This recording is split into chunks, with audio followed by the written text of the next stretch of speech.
कभी सोचा है कि बड़ी बड़ी खतरनाक मशीनों के आसपास इंसान इतने आराम से कैसे काम कर लेते हैं?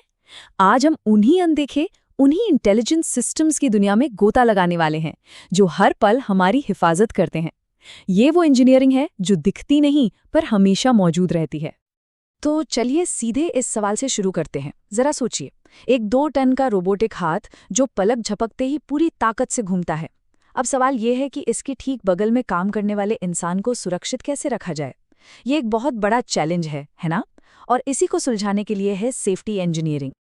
वो सबसे पहले ये समझना जरूरी है कि इंडस्ट्री में तेजी से काम करने की जरूरत और इंसानी सुरक्षा के बीच एक बुनियादी टकराव है।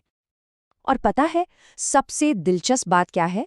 सेफ्टी में पैसा लगाना सिर्फ एक नैतिक जिम्मेदारी नहीं, बल्कि ये एक बहुत स्मार्ट बिजनेस डिसीजन भी है।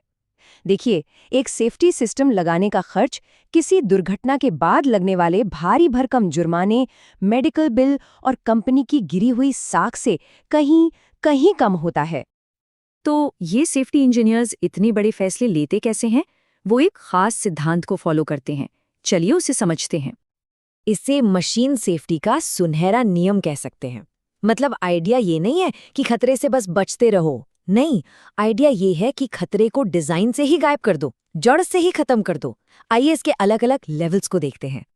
इस लिस्ट में सबसे ऊपर सबसे असरदार तरीका है उन्मूलन, यानी खतरे को प्रोसेस से ही हटा देना।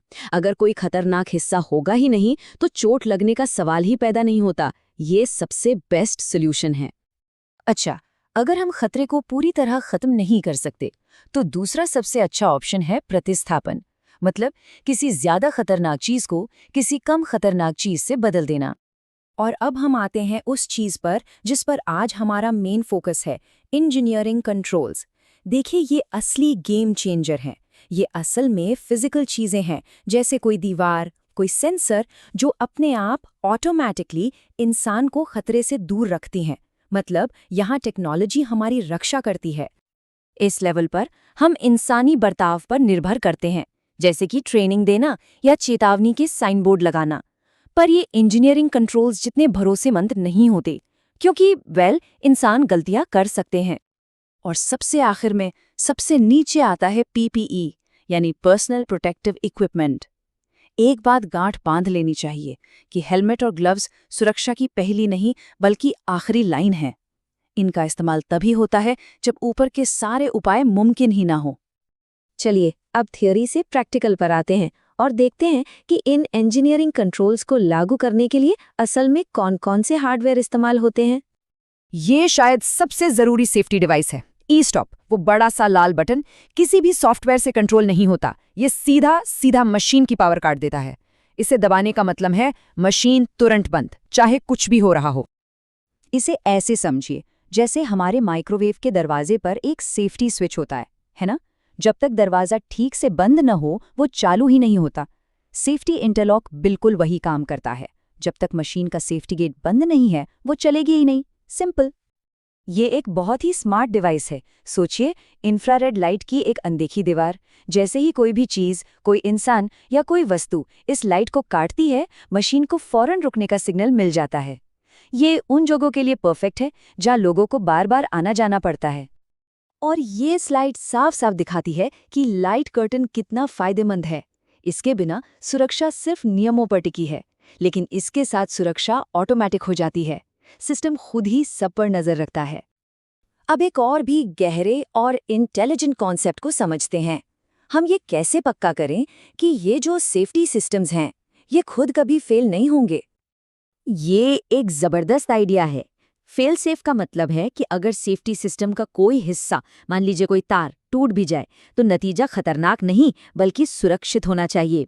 मतलब सिस्टम को फेल होने पर भी सेफ्टी मोड में जाना चाहिए। तो सवाल ये है कि ये काम करता कैसे है।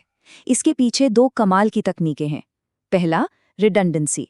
मतलब एक ही काम को 2 अलग अलग चैनल चेक करते हैं ताकि एक फेल हो तो दूसरा संभाल ले।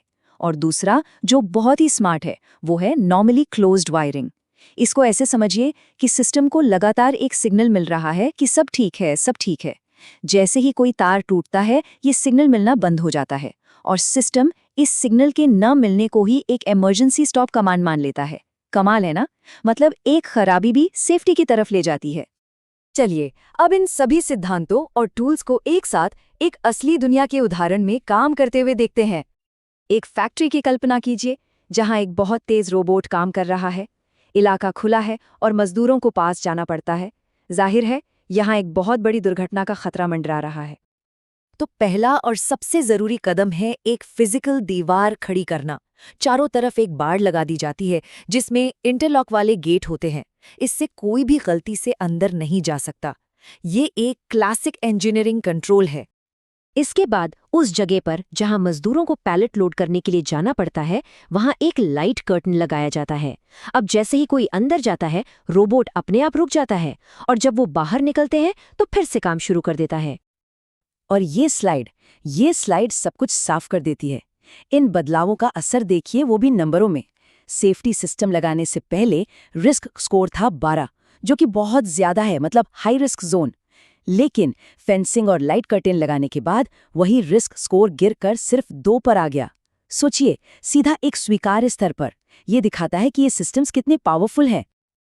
तो अगली बार जब किसी लिफ्ट में कदम रखें या किसी ऑटोमेटिक दरवाजे से गुजरें, तो एक पल के लिए जरूर सोचिएगा कि वो कौन सी अनदेखी, कौन सी इंटेलिजेंट इंजीनियरिंग है जो चुपचाप पर्दे के पीछे हम सबको महफूज रख रही है।